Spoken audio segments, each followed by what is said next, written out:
أعوذ بالله من الشيطان الرجيم. بسم الله الرحمن الرحيم. الحمد لله رب العالمين، والصلاة والسلام على أشرف الخلائق أجمعين،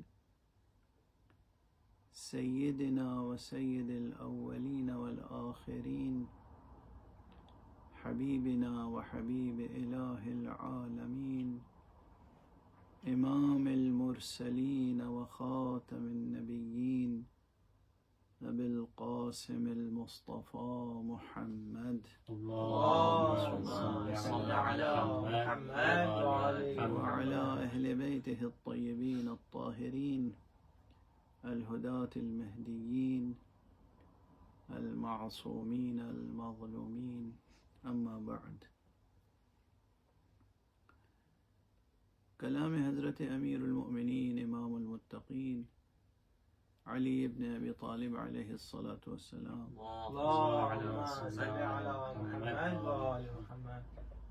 کی روشنی میں علم عرفان و احسان اور علم سیر و سلوک پر گفتگو کا سلسلہ قائم ہے۔ گزشتہ نشست میں نے عرض کیا تھا کہ قرآن حکیم کو اگر سامنے ہم رکھیں اور علم عرفان و احسان کا کامل ترین اور مختصر ترین متن قرآن کے آیات و سور میں تلاش کریں تو سورہ مبارک حمد کامل ترین اور جامع ترین متن علم عرفان و علم سیر و سلوک ہے۔ ظاہر ہے کہ اگر اسی نقطے کی وضاحت کی جائے تو گفتگو بالکل دوسرے رخ پر چلی جائے گی اور تفسیر سورہ حمد میں بدل جائے گی، لیکن حقیقت یہ ہے کہ اصول سے لے کے فروع تک، جسے کہتے ہیں کہ ایک ایک قضیہ، ایک ایک مسئلہ، ایک ایک فرعی مسئلہ بھی علم عرفان و علم سیر و سلوک کا سورہ مبارک حمد کی روشنی میں استنباط کیا جا سکتا ہے۔ تو یہ تو ایک بات ہوئی۔ آج حضرت امیر المومنین علی ابن ابی طالب علیہ السلام کے فرامین میں سے ایک فرمان، ایک ارشاد آپ حضرات کی خدمت میں پیش کرنا چاہتا ہوں، اور اس ارشاد کی صورت بھی یہ ہے کہ یہ اپنی جامعیت میں اور باوصف ایجاز جامعیت، یعنی موجز بھی ہے، مختصر بھی ہے اور جامع بھی، اور مشہور بھی ہے کتب احادیث و روایات میں، کتب آثار میں مشہور ہے۔ مثلا کتاب محاسن برقی میں موجود ہے، کتاب اصول کافی میں موجود ہے، کتاب امالی شیخ صدوق میں ہے، کتاب معانی الاخبار میں ہے، اور متعدد یعنی امہات کتب میں اور باقی کتابوں میں تو ہے، یہ مشہور کلام ہے۔ لیکن کلام جس قدر اصحاب نظر کی عنایت و توجہ اور التفات کا مقتضی ہے، وہ ہمیں اس میں کمی نظر آئی۔ مثلا اردو کے مترجمین میں کسی نے بھی سوائے ترجمے کے ایک کلمہ بھی شرح میں نہیں لکھا۔ ہمارے جنہیں میں کہتا ہوں کہ بر صغیر میں بغیر سیاست کے قیادت کرنے والا شخص، عاشق امیر المومنین مترجم نہج البلاغہ، سیرت نگار امیر المومنین حضرت مولانا علامہ مفتی جعفر حسین صاحب رحمۃ اللہ علیہ، ان کے نسخے میں بھی ترجمہ تو ہے لیکن شرح نہیں ہے.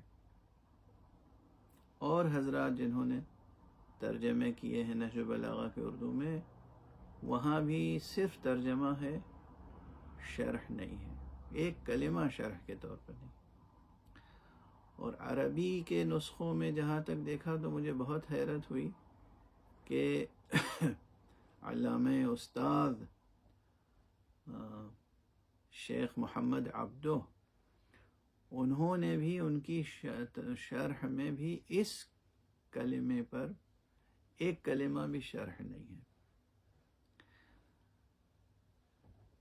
جبکہ یہ کلام شرح کا مقتضی ہے. اور غور کیجئے کہ جب خود متکلم اپنے کسی کلام کو اہمیت دے تو وہ کتنا اہم کلام ہوگا. اور وہ متکلم بھی کوئی عام متکلم نہیں ہے، امیر الکلام، جس کے لیے یہ ہے کہ ان کا کلام بھی امام الکلام ہے. حضرت امیر المومنین علی بن ابی طالب علیہ السلام فرما رہے ہیں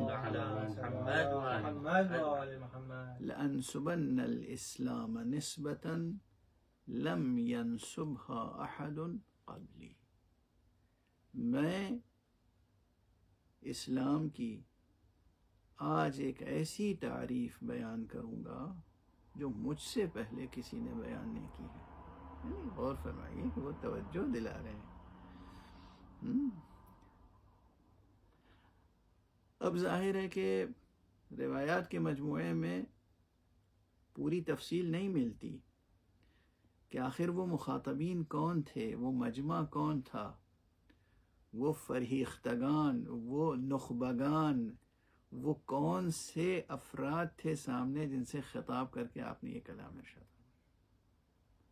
کیونکہ اگر وہ حضرات پیغمبر اکرم صلی اللہ علیہ وآلہ وسلم کے سامنے ہوتے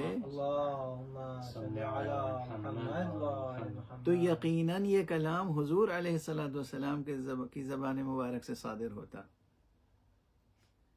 چونکہ جوہر قابل سامنے نہیں تھا تو اس وقت صادر نہیں ہوا یہ کلام. نفس رسول نے اس وقت یہ کلام ارشاد فرمایا جب ان کے سامنے یقیناً یعنی ایسی شخصیتیں ہوں گی نا.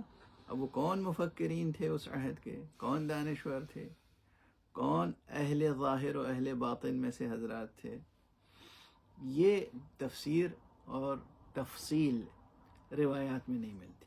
بہرحال آپ نے فرمایا ہے کہ لَأَنْسُبَنَّ الْإِسْلَامَ. اچھا، یہ کلمہ جو ہے، یہ حوالے کے لیے عرض کر دوں کہ بعض نسخوں میں جیسے یہ جو عتبہ علویہ علی صاحب الصلاۃ والسلام امیر المومنین صلی اللہ علیہ وسلم کے حرم مبارک کی طرف سے جو ادارہ ہے جس نے چھاپا ہے یہ نسخہ، اس میں اس کا نمبر شمار جو ہے وہ ہے 118 کلمات قصار میں آخر میں. اور مفتی صاحب قبلہ کا جو نسخہ ہے ترجمہ اردو کا جو ہمارے ادارے مرکز افکار اسلامی نے شائع کیا ہے، ہمارے عزیز القدر حجت الاسلام والمسلمین مولانا مقبول حسین صاحب علوی دامت معالی، ان کی کوششوں سے جو نفیس نسخہ شائع ہوا ہے اس میں یہ اس کا نمبر ہے 125. بعض نسخوں میں یہ ہے 120. تو گویا مختلف نسخوں میں اگر کوئی مطابقت کرنا چاہے تو کہیں یہ 120 ہے، کہیں 118 ہے، کہیں 125 ہے. فرماتے ہیں لَأَنْسُبَنَّ الْإِسْلَامَ نِسْبَةً لَمْ يَنْسُبْهَا أَحَدٌ قَبْلِي. اس میں ایک ایک لفظ پہ اگر توجہ دی جائے، نسب ینسب، اس کے کیا معنی ہے؟ نسب بیان کرنا. سیاق و سباق عبارت کے مطابق یہاں پر چونکہ کسی شخص سے متنفس کا تذکرہ نہیں ہے بظاہر، تو یہاں نسب بیان کرنے کے بجائے یہ مفہوم ہوگا، معنی ہوگا کہ تعریف بیان کرنا، اور اس معنی میں اس زمانے میں یہ کلمہ مستعمل تھا، یعنی اس کے شواہد کلام عرب میں، ان کے خطبات و ان کے اشعار میں مل جائیں گے۔ تو تعریف بیان کرنا، پہچنوانا، یا نسب نامہ بیان کرنا۔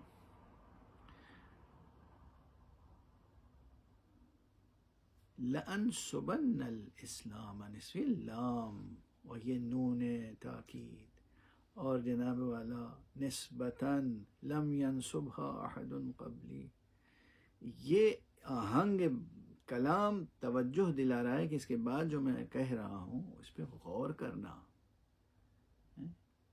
اس کے بعد آپ نے 6 جملے ارشاد فرمائے، چھوٹے چھوٹے جملے، جس کو کہ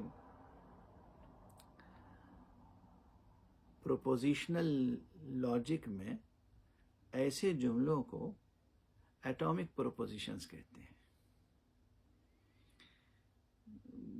گویا کہ چھوٹے چھوٹے جملے ہیں، اور پھر جو syntax of the propositional logic ہے، خاص طور سے پریڈیکیٹ لاجک، اس کے جو اصول ہیں اور تحلیل و تجزیے کے طریقے ہیں، اگر اس میں غور کریں، ہم اپنی زبان میں کہہ دیں گے چھوٹے چھوٹے جملے ہیں، نحوی اعتبار سے جملہ خبریہ، اور منطقی اعتبار سے انتہائی بسیط قضایہ حملیہ، ہر جملہ ایک قضیہ حملیہ ہے، ٹھیک ہے نا۔ پہلا فقرہ یہ الاسلام هو التسلیم، اس میں کیا ہے؟ الاسلام التسلیم، اسلام مبتدا تسلیم خبر، یہ بیچ میں جو ہوا ہے یہ کہلاتا ہے ضمیر فصل، اور اس کا مفاد کیا ہے؟ فائدہ ہے اس کا تاکید اور حصر، حصر و تاکید۔ اسلام کیا ہے؟ کچھ نہیں ہے اسلام، صرف اور صرف تسلیم ہے۔ الاسلام هو التسلیم، والتسلیم هو اليقین، والیقین هو التصدیق، والتصدیق هو الاقرار، والاقرار هو الاداء، والاداء هو العمل۔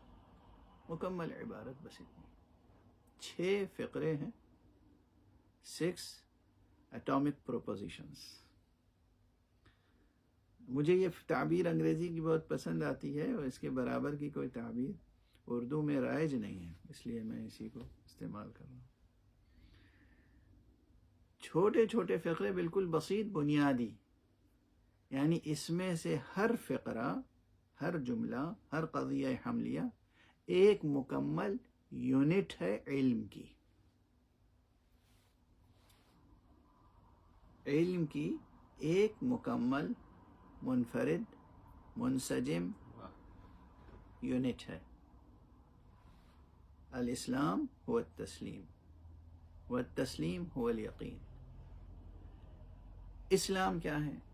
لغوی اعتبار سے آپ حضرات جانتے ہیں کہ اسلام جو ہے باب افعال سے مصدر ہے، اسلم یسلم اسلاما، اکرم یکرم اکراما، افعل یفعل۔ لیکن یہ بھی لطف ہے کہ یہ مصدر ہے، مصدر ہے اسلام، مصدر معانی، مصدر حقائق، مصدر خیرات، مصدر انوار۔ یہ صرف صرفی اعتبار سے مصدر نہیں ہے، یہ صرف نحوی اعتبار سے مصدر نہیں ہے، مصدر ہے اسلام۔ اور یہ الاسلام اسم علم قرار پایا، کس کے لیے؟ یہ مصدر، یہ کلمہ اسم علم بن گیا اب اس دین کے لیے، جو دین اللہ سبحانہ و تعالی کا پسندیدہ دین ہے، عالم انسانیت کے لیے بلکہ تمام عالم ہستی کے لیے، اس کا اسم علم ہے، اس کا نام ہے الاسلام۔ قرآن مجید کی وہ آیت بھی بہت مشہور ہے کہ ان الدین عند اللہ اسلام، اگرچہ وہاں بحث ہے کہ یہاں لفظ اسلام اس دین کے لیے ہے یا کس معنی میں ہے، بحث ہے تفسیر میں، لیکن الاسلام، یہ الاسلام یہ کیا ہے؟ ہوا التسلیم. دراصل یہ اسلام، یہ اللہ سبحانہ و تعالی کا اقرار کرنا، کلمہ پڑھنا، دین اسلام قبول کرنا کچھ نہیں ہے بجز اس کے کہ سر بسر اپنے پورے وجود کے ساتھ اسلام انسان سر تسلیم خم کر دے.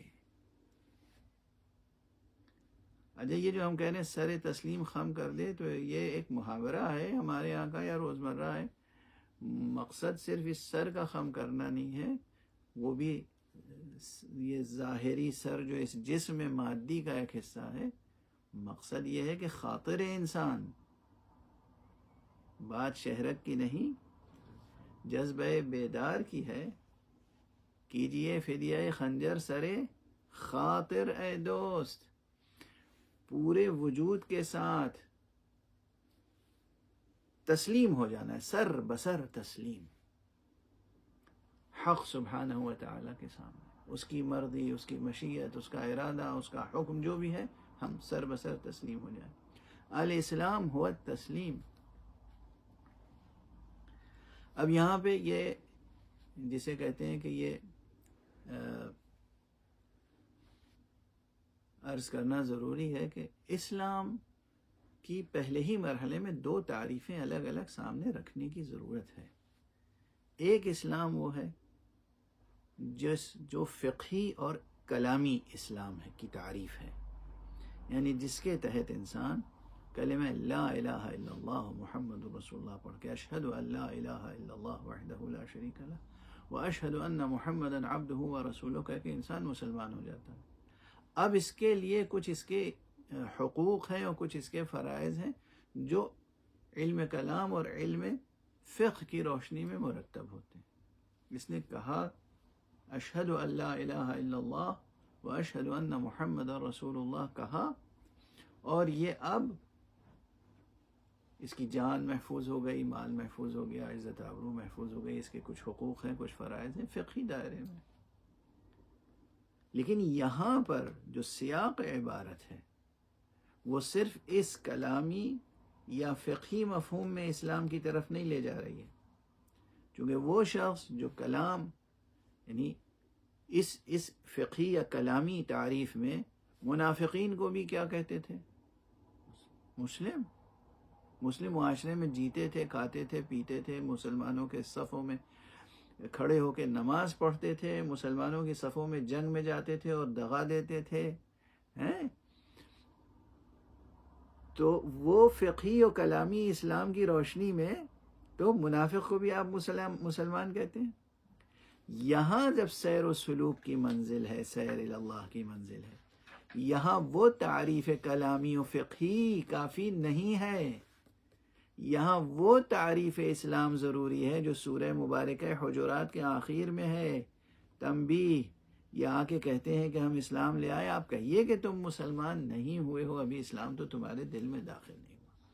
چونکہ اسلام جب دل میں داخل ہو جائے گا تو پھر وہ منزل آئے گی جسے کہا ہے الاسلام ہوا التسلیم. یعنی ان کو جاؤ ان کو جا. آپ یہ دیکھیے کہ ایک ہے کہ کلمہ پڑھ کے اپنی گردن کو بچا رہا ہے کفر پر قتل ہونے سے، اور ایک وہ ہے جو کلمہ پڑھ کر اپنی گردن پیش کر رہا ہے، سر تسلیم خم کر رہا ہے، شہادت کا جام نوش کر رہا ہے. ذرا فاصلہ دیکھ رہے ہیں؟ کلمہ پڑھ کے جان بچانا الگ ہے اور کلمہ پڑھ کے جان لٹانا اللہ کی راہ میں الگ ہے. یہ تسلیم. الاسلام ہوا التسلیم. بات کہاں سے کہاں پہنچ گئی؟ ایک اسلام یہ ہے کہ کلمہ پڑھا، جان بچا لی، عزت بچا لی، مال بچا لیا. ایک یہ ہے کہ کلمہ پڑھا، لا الہ الا اللہ کہا، اور اپنا مال، اپنی عزت، اپنی آبرو، اپنی جان سب کربلا کے میدان میں لٹا دیا.